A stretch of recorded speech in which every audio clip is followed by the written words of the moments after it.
Okay, in European football news, while this coronavirus lockdown is taking place, Juventus players have agreed to a 4-month pay freeze. So Cristiano Ronaldo and Aaron Ramsey and co have decided and agreed, quite rightly, to take a pay freeze for 4 months. Maurizio Sarri, the manager, has also agreed to this pay freeze, and this comes in as of yesterday, and it will last 4 months. The Italian government obviously put the country into lockdown until April 3rd as a provisional date. That will be extended. We will not be surprised by that. Italy is the hardest hit country by this virus outbreak, although cases are now dropping, and hopefully there'll be some normality returning to Italy very, very soon.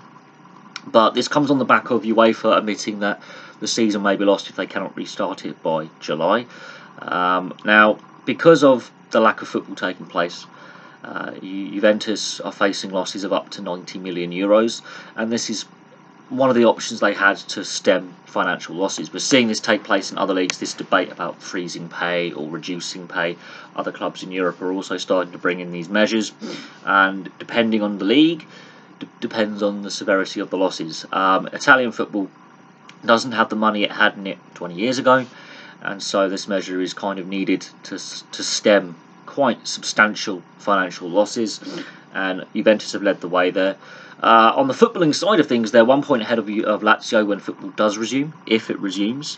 And Serafin, the president of UEFA, has come out and said if we cannot restart the season by July, we could have to void the European footballing seasons. So we'll see what happens. Juventus have said they will constantly review the pay freeze over the next 4 months, and then look at their options in July if the season cannot be restarted. So there could be a lot of legal wrangling going on in the middle of summer, and UEFA are under a lot of pressure to get games played.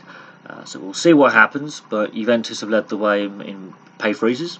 They're not the only club to do it, but to freeze the pay of their players and non-playing staff who are on high salaries hasn't been done yet. Pay cuts have been introduced, but not a pay freeze. This is interesting. Thank you very much for watching. Place your thoughts below, and I'll have some more videos for you very, very soon.